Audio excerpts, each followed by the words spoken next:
Hello everyone and welcome to the quarterfinals of the Indian Qualifier, where two of the top placed gentlemen will go into the Champions Chess Tour. And here we have a game between Praggnanandhaa and Baskaran Adhiban, and 3 games have already been played. The first 2 games ended in a draw and Adhiban won the 3rd game. So now Praggo with the white pieces has to win to force tiebreaks. This is a rapid game, so if he manages to force tiebreaks, then we go into 2 blitz games like we've already seen in the previous game that we've shown. So here let's see how Praggo does with the white pieces and can he force tiebreak. So Praggo with the white pieces opens with d4. We have knight to f6, c4, g6, knight to c3, and d5. And as you can see the quote above the board, Adhiban says b3. As he won the previous game by using his b3 Nimzo Larsen idea. As you all know, he did a course on the opening Unchessable, so he also employs it now. But this is what I find very interesting now that a lot of strong grandmasters are also making chessable courses, that they kind of maybe feel obligated to use them, and then maybe it's easier to prepare for them. But it seems like it's not. It's a very sharp opening, and it's a cool game. It's not as nice as this one, so I decided to show this one, but do check it out if you manage. I will even put a link to it in the description below, so you can check it out. So here we have d5 going for the Gruenfeld defense. We have c captures, knight captures, and e4 now. So just the main line of the exchange variation, kicking back the knight or forcing black to capture. Knight captures on c3, b captures, and the bishop to g7. So all very standard stuff. We have knight to f3, c5 now, striking in the center, and the bishop to e3. White continues development. We have bishop to g4, and now queen to a4 check, unpinning with check. So knight to d7, and now this position has been reached many times, and the known moves here are knight to e5 and also bishop to e2. You do not want to allow bishop captures on f3, but even you can. In a lot of lines this has been allowed, but here we have rook to d1 by Praggo, and it is as of move 10 that we have a completely new game. So let's see how Adhiban deals with this. He simply castles the safety. Now the knight can move. We have bishop to e2, and now he trades in the center once. We have captures, and knight to f6. And if you look at the position now, it's a normal position. There's nothing wrong with White's position. White usually will have this very nice center here. Black has a 2-to-1 advantage on the queen side, so if it gets to that, it could be advantageous. But as you can see, both players still having the bishop pair, so it can really go either way. And you can't really castle because the e4 pawn is hanging, so you have to deal with that. And if you advance the e pawn, then some like knight d5 attacks the bishop on e3, and you again can't really castle because there's also knight to c3 attacking the rook and the bishop and the queen, so you have to deal with this. So instead we have d5. Now the queen guards the e4 pawn, and now Praggo says, okay, my position is now just better. I'm just gonna slow play this, wait for a mistake on your part, and maybe I can even out the match. But Adhiban says nope, and he plays b5, and b5 is a very aggressive idea. Of course, the idea is you want to get rid of the queen defending the e4 pawn. If this happens, then black is just better. You've just grabbed white's very strong central pawn, and you're again threatening knight to c3, so white still cannot castle.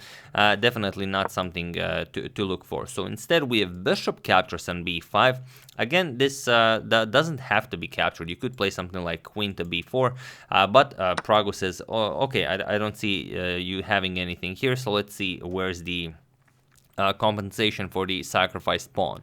And here you could go for knight captures on e4 right away. For example, queen captures on e4, and then let's say you trade bishop for knight here, captures, and then you will win back the bishop with queen to a5 check. For example, king f1, queen captures on b5 with check, and then the game continues. But even though you've messed up white's king side, it's not really a lot. The king will be very safe on g2. You can bring the rooks into the game, and you have a very nice d5 pawn here. So not much to look for. So instead, after bishop captures on b5, we have rook to b8, now putting pressure on the bishop. So for the moment, you cannot go pawn grabbing, but you could capture with this bishop. But still, then you again have to worry about knight captures on e4, queen to a5 check, and so on. So here, Pragu just goes bishop to c6, and he says, okay, now my position is just better. What is the compensation behind this pawn sacrifice? Well, Adhiban goes knight to h5, and again, what do you play here? You always have to take into account that this bishop captures an f3, whether it's okay to capture this or not, and then your king side will get all messed up.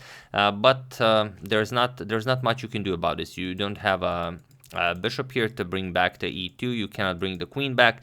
You cannot move the knight, otherwise bishop captures rook on d1, so you have to do something. And here Pragu just bravely captures the pawn with queen captures on a7. So grabbing yet another pawn, and now Adhiban is down 2 pawns, and he has to show what his plan is. So he captures on f3 first, g captures, and now just slow plays queen to d6. So what's happening here? Well, he's saying that, okay, now you will not be all that safe here. On the king side, if you castle king side, I can easily bring my queen into the game. The bishop can come to e5, could be very strong. The knight can later come to f4. I can maybe use my rooks along the b file, and it could be very dangerous. And even just castles and bishop to e5 will put a lot of pressure on white's king side. So instead we have queen to d7. Now Pragu is up 2 pawns. You have to exchange queens and hopefully win the game.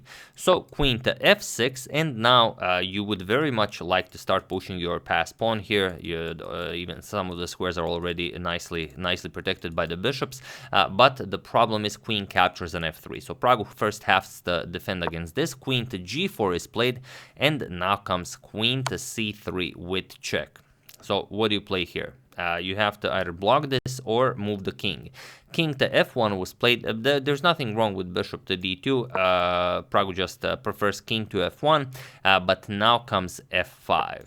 And this is just a crazy position. It's interesting that Adhiban chose such a funky line, even though he's leading the match, and he just sacrificed 2 pawns out of the opening and now is going for the attack. But if it works, I mean, why not? So e captures on f5, and now not recapturing, but rather rook to b4. First bringing the rook into the game with tempo. We have queen to g5, and now comes bishop to f6. And the queen doesn't have all that many squares. You could go, for example, to h6, then maybe bishop to g7. Then if we go back, then black has to figure out a different way how to play this. But Pragu immediately brings the queen back. He immediately brings the queen back to g1. And now there's a problem. Here, bishop to d4 by Adhiban. A very strong idea is also king to h8, but this is a rapid game. You don't always have time to find all the intricacies of the position. But here, king to h8 with rook coming to the g file is just insane. For example, if you capture on g6, queen to c2 can be played. Attacking the rook, and now after you move the rook, queen d3 check, and now you force the king away. If the rook blocks, then you can just win the game with rook to b1, or if the king goes here, now we just go, let's say, queen captures with check, king f1, queen back to d3 with check, and if king to g2, then we just deliver rook to g8 check, and this is now over.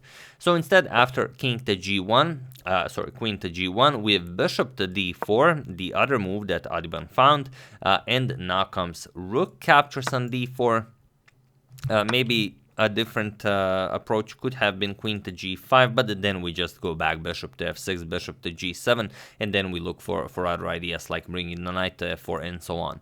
But here we have rook captures on d4 right away. We have rook captures on d4, and only now queen to g5. If you go for this captures, you could also try this captures, but this is just unplayable for white. This is just, look at this rook. This is never coming into the game. The queen is really terrible here, and it's really no way to play this.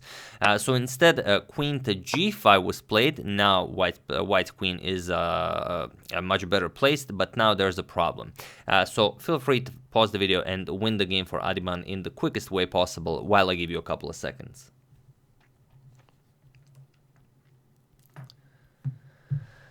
So for those of you who were able to do it, congratulations on playing either rook captures on f5. This is possible, but this is the slow way to do it. And for those of you who found knight to f4, that's the good stuff. You always have to look for knight to f4. Remember Botvinnik versus Stahl, game 6 of their first match, knight to f4. You always have to look for knight to f4, and good things will happen.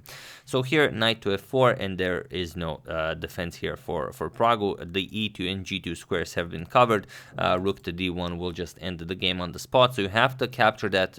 There's no way around that. Bishop captures on f4 was played, but now the f3 pawn is hanging. So queen captures on f3, now with a double attack on the bishop and also attacking the rook, that would fall with check. So what do you play here? And also there's just the threat of rook to d1 checkmate. I mean, how do you prevent all of these threats? Here, Praggu tried bishop to d2. Now, okay, the bishop is defended. You cannot capture it or deliver checkmate. But here, you can pretty much play anything, and it's still completely winning. You could grab the rook, although this is dragging the game on. Adhiban found the quickest way to win. He played rook to b8, and it was in this position on move 27. Yes, only 27 moves were played, even though it looked more because we showed a lot of sidelines. But rook to b8, and it was in this position on move 27 that Praggnanandhaa resigned the game, as there is nothing more to be done here. So the threat of rook to b1 is simply too great, and there is no stopping this. You could try bishop e1, for example. We still just play rook b1. Now the threat is very clear. For example, you capture on g6. We're just going to capture on e1. King captures, and now let's say rook to d1 checkmate. So obviously not going to be played out that way. And if you try anything else, let's say bishop to a4 to guard that d1 square to prevent this line, then we just go rook to e4, and again there is no way to prevent this. Rook captures is coming, and that's it. So Praggu saw this after rook to b8. He resigned the game, and with it the opportunity to join the big guys in the Champions Chess Tour, because he is now out of the competition, and Adhiban goes into the upper parts of the competition. So Adhiban won both game 3 and game 4, and like I said, he won game 3 with his very nice b3 move that you can check in the description below. Also, I will put a link to that. So congratulations to Adhiban. Tough luck for Praggu, but only in Highlander they say there can be only one, but in this tournament there can be only two. That's the game. Hope you guys enjoyed it and that it improved your weekend at least a little bit. I would like to thank Aditya Parasharhati, Kashit Sharma, Simon Johansson, William Gould, and Mayuresh Modak for your contribution to my channel. Thank you a lot. I really appreciate it. As usual, you can check 2 of my previous videos here. Thank you all for watching, and I will see you soon, continuing the coverage of the Morphy saga, checking up on your wonderful suggestions, and whatever else happens in the chess world. So thank you all. I will see you soon, and have an excellent rest of your day.